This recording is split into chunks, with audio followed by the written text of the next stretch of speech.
What's going on, guys, and welcome back. It is finally prep time for the Saddleback race this upcoming weekend, April 20th, guys. This Saturday, we will be in Rangeley, Maine at Saddleback Mountain racing the Assault, 9Rs, Snowcross sleds, cross-country race sleds. Come out if you're around. Come and say hi. We'll be there all day. Me, Bruce, Kate, Whitney. Come out and say hi. So anyway, today's task is my boost. Now, this is literally Tuesday before the race. I waited until literally last second to do this. So pretty much we are going to go through. We need new carbides. I got to take my gauntlets off. I got to pull the clutches apart because we're putting a big tune in it. One of Will's big tunes. We have some good fuel here. I got to tighten the track a little bit and then just kind of once over everything and get everything loaded and then go up to Bruce's and kind of finish all those sleds there. But yeah, waited till last second. So now it's thrash day, but we got everything I'm pretty sure that I need. My box of goodies. And this is what I'm excited. I'm excited to get a big tune in this thing and smell some race fuel coming out of it. So I'm gonna go ahead and just kind of start chomping away at this and then finish this. And then once we get up to Bruce's, I'll kind of go through exactly what we did to all the sleds and kind of bring you guys along. But today, like I said, is Assault Day. So we're gonna go chomping on this right now. Of course, for carbides, we have Woody's 8-inch Mavericks. This is what we run exclusively, aside for on the race sled when we're racing on ice. Every other time we have 8-inch Mavericks. Big shout out to Woody's for always supporting the channel. When I get up to Bruce's, you guys will see some studs that they sent out to restud one of the sleds that we were running this weekend for King of the Mountain. But anyway, big shout out to Woody's, ginormous supporter of the channel, and we really could not do it without you. So I have a discount code I'll put down here. If you guys want to get anything from Woody's, you put my code in and save you a couple pennies. So while we're waiting on Will to get back to me about what kind of weights he wants to put in there, we went ahead and flashed the big boy tune into her. And again, I've gone over this with Will's stuff. Pretty much the kit that you get from him comes with all the wires, the phone that has a ton of tunes are pre-downloaded into it already. It's already linked to your VIN number, and pretty much it's plug and play, and you go through it and download it. I have a video back in the day about doing that, but big shout out to Will from Velocity Sled Performance as well for the continued support and getting these things running at the top of their game. So flashing, tuning is done, whatever you want to call it, and we're going to unplug all that. And like I said, just wait for Will to come back and tell me what weights I'm putting in the weights. All right, so we're up here at Southside Sales and Service. I loaded my sled after getting it running and everything and realized I forgot to put a tether on. So tether is now done. And now we have Bruce 9R. So this is what I'm running in King of the Mountain. Many of you are probably going to ask, well, why didn't you run your boost? And kind of I want that on-off throttle response, Snowcross-esque feel. So that's what we're running here. So. Yeah. Last week, actually, we took this to a place up in New York and actually track dynoed it. I'm not getting into numbers or anything like that. I'll show you guys a couple clips.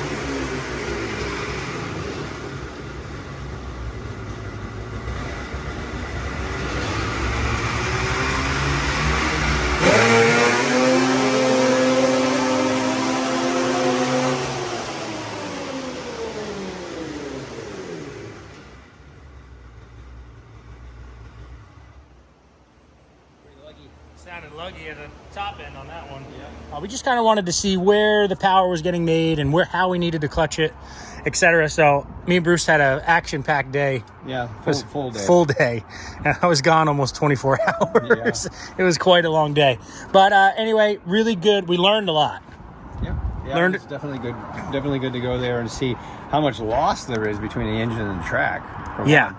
And then changing not only the weight, but where the weight is. And that's what we were trying to pick up on, whether we use that knowledge in 50-degree snow going up a hill this weekend. But in general, we haven't, right. It's good to get it. So we did learn a lot. He ended up he pulled the whole rear suspension, valved it even stiffer than what we normally do because, you know, the first part of this track is Snowcross-esque, really. So went through, revalved everything, put a rebound shaft in the rear track shock, went through the fronts. We actually have a set of, so we run 120-pound springs. We're going up to 150-pound springs, which will come on the cross-country sled, just to get this thing a little bit stiffer and ready for those big bumps. And other than that, we're putting some little splash of good fuel in it, but we got to pull some fuel out that we have in there, just so we don't have any issues going up the hill. We don't have any debt issues when, you know, it is a pretty long run up that hill. You're going to be on the gas, and then it's going to be 50 degrees out. So we just, you know, just building heat, just don't want to have an issue. Right, because one debt code and we're sitting duck. Yeah, we had that when you were cross country racing. Yeah, you were stopping and pulling the cord again. Yeah, we don't have that kind of time. No, we definitely don't have that kind of time. So, and in the care package coming from Woody's Traction Products tomorrow, we are pulling out all these studs, installing a little bit longer studs and some chisels along the way. So I'll go over that tomorrow when we do that. But just kind of wanted to give you guys, the Snowcross sled. Yeah. So I'm running 5 different classes, guys. I'm running my Boost Assault and the Unlimited Power Adder. So Power Adder being supercharger, turbocharger. I'm running the 9R in King of the Mountain, which is the big one, and Unlimited naturally aspirated. So then that brings us to this, and Bruce has been working his butt off on this one. This is a 2024 Polaris Snowcross race sled. We've done videos on these things before. This sled was actually Curran Todd's this year, who just won the championship plus 30 Pro-Am championship for the national circuit. So he brought it back, and Bruce went through it literally front to back. Yeah, just wanted to make sure, you know, Curran, he takes care of stuff really well. He's always going through it. I just, you know, the hardware goes in and out of these a lot when they're pulling the rear suspensions and doing things. So I just wanted to make sure we weren't going to have any issues in our short little runs that we were doing. Right. So I'll be running this one in the factory race division, which is kind of what they limited the Snowcross sleds to. Snowcross and cross-country sleds, I believe, just because they were so dominant last year, from my understanding. Yeah. Again, this is the first time for us, so we're learning as well. And then we got our graphics from 139 Designs. He was able to kind of retrofit my number and name into this sled as well. We've got some new CNA skis on it, some new Woody's Carbides, and this thing's ready to go. But Bruce put a lot of time in this. Unfortunately, I wasn't able to come up this week and help him. I had a work obligation today that kind of screwed my game plan. But anyway, so big shout out to Bruce. He put a lot of time and effort into this whole weekend, really. So I haven't been on a Snowcross sled in, what was that, 2018 I came out of retirement? Yeah, and the Snowmobile is so different from that. Yeah, and it wasn't, I only rode a Polaris one lap my entire career.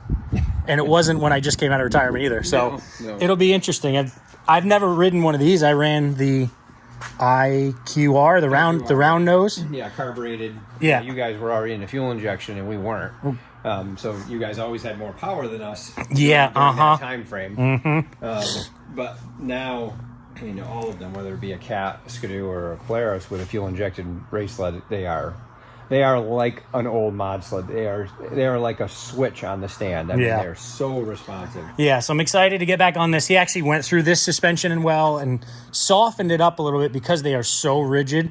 I mean, yes, the beginning of this track is Snowcross-esque, but it's not full-blown Snowcross. So we actually softened this up so it's not as violent on me. Yeah. Went through, put some new Woody's studs in, and I even have, and this is a Curran Todd special here, apparently. Yeah. We have a billet throttle lever, which I haven't seen one of them in many, many moons. Yeah. So that's almost all the fleet, and we have one other sled that I will get to once we start working on that. But we're going to try and wrap some of these up and get them in the trailer so we can start checking some stuff off the list. But this thing looks really, really good. Yeah, I think it's going to be, you're going to be really, really surprised. Yeah, I'm sure.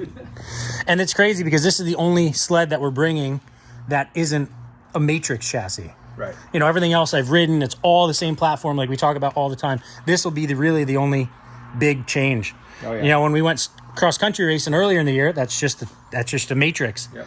You know, this is going to be very different. So I'm excited. But Bruce made sure it was in tip-top shape, so that'll be fun. But we're going to try and wrap some of these things up and get them loaded in the box. Yep. Gosh darn, look at how good that looks. And we are taking Bruce's race trailer Not that we're going to be able to spend too much time in it because from what I'm understanding is we're more at the base of the mountain than we are anywhere else. But these things look so tall. The sleds. Oh yeah. They look like monster trucks. Yeah, they got a lot of ground clearance. Wow. Went to our secret lair and got our secret race fuel. Think we got enough fuel? Yes, I hope so. I hope so too. I'm sure you guys have heard of Soul Train. Fuel Train. Yeah. Next day, and so this is the day before we're leaving. So like I said earlier in the video, we're changing from 120s, 125s over to 150s. 150s came on the 24 cross country. They are a little bit taller, so it's going to be interesting to see if we even have enough clearance. Might automatically have some preload once we get it on there, but we'll see. And we're also getting the CNA cornering kits installed. We're going to a set of XESs on the 9R because again, we want this thing to turn when we want it to, and it looks like it's going to be deeper snow. So these cornering kits mount up, so it kind of creates a big wall. So when you turn, all the snow bunches up right here, and it'll give you a kind of like a almost like a berm to turn off of. So pretty cool setup there. Just got to finish those up. Again, we have Woody's Mavericks on there, but yeah, just chipping away at this thing. Bruce is not here all day today, so it's on me to finish this thing up. So, and then I'm going to get the other sled that you guys haven't seen yet over in this bay. This is my little work area today, and finish that up, and I'll show you guys that. Okay, now last sled in our fleet, aside from Whitney's that'll be here at some point today, is our 24 cross country sled. So this thing is now ready to go. I just needed to update some numbers on here and put some of our trusted sponsor logos on here. But we have cornering kits on, and that's really it. So this thing's fueled up and ready to go in the box. This thing just works good, period. So we didn't change anything about it. We're just going to go and have some fun, put some better fuel in it, and that's it. So Kate is actually going to be riding this one in the women's class, so we'll be sharing this sled. So it's going to get a workout. Not as much as that 9R sitting over there, but it's definitely going to get a workout. But she looks really good. Like the graphics and the way that the colors are in this, it just kind of flows. Looks really, really good. So this one's done and ready to go in the box. And then our care package from Woody's Traction showed up. We have some 1.575 triggers to replace what's there. And then we have some chisels to go in as well. Some big boys. Some 163s. So I got to call Rick, but I'm pretty sure we're putting these on the outside because this sled is, well, it's studded just like this one. So 2 doubles every other. So I think we're going to put a chisel in the outside on both sides of all of them. Maybe, I don't know yet. Maybe every other. I got to figure that out still. But either way, we are moving and grooving. Again, this one's going in the box, and then we'll start getting to that one. But skis are done on that one, so really the only thing left is just studding on that and put a rocked bar pad on that I brought from home. Other than that, I got to run to the store. I got to get non-F fuel for these and clean out our tow truck for tomorrow. So a couple things to do still. So after the extremely monotonous task of uninstalling 108 studs and reinstalling 108 studs, we have a completed project. So we ended up going every other set of studs. Chisels on the outside just seemed to be that would work the best. Again, the chisels are 1630s and triggers. I think they're triggers. I'm drawing a blank on. The chisels are 1630s and the triggers are 1575. So we have quite the amount of penetration, as you guys can see. This thing should hook and go forward in a hurry. So again, big thank you to Woody's Traction Products. Again, just I can't do it without you guys. So big, huge shout out. But we're going to get it flipped up on its side. I'm going to tighten the track a little bit because I don't want this thing to ratchet at all. And it's going to be hard on the gas, hard on the brake. So it's going to be ballooning, and obviously we don't want anything hitting. So I'm gonna go ahead and flip this thing up on its 2 feet again, or 3 feet as we say, and tighten some track, and then that's really it. You ready? I'm ready. We're ready. Cooler's ready, even though we're not allowed to bring that up to the staging apparently, but we are packed. Whitney dropped her sled off last night, so we got that loaded. So from the front we have my Assault Snowcross sled, cross-country sled, Whitney's Assault, and then the 9R XCR, as everyone's calling them. I'm amazed they didn't choke in that XC9R. Me too. I'm amazed that they didn't do that. I was super surprised. Yeah. I mean, it flows way better than 9R XCR, yeah. I think. But anyway, so we are locked and loaded. We have truck and trailer all dolled up. Got Bruce's shop truck cleaned up. I'm ready to pull this old girl. And, oh, we're just waiting on Kate to show up. And then we're picking Whitney up on the way. And Bruce's really good friend, Donnie Marcotte's here. I don't know where he is, but he's here somewhere, and he's riding with us too. So, but that is it. Again, big shout out to all the sponsors that make all this happen. Thank you to Bruce. The wind is bad. Thanks to Bruce for putting in the time and effort, and just everything else, whether it be anything. I mean, the guy just really busts his butt for me, and I can't thank him enough. So we're heading up there with a goal, and hopefully on Saturday, tomorrow evening, we accomplish that goal. So thanks for watching, and next video will be the race video. So thanks again, and see you in a little bit.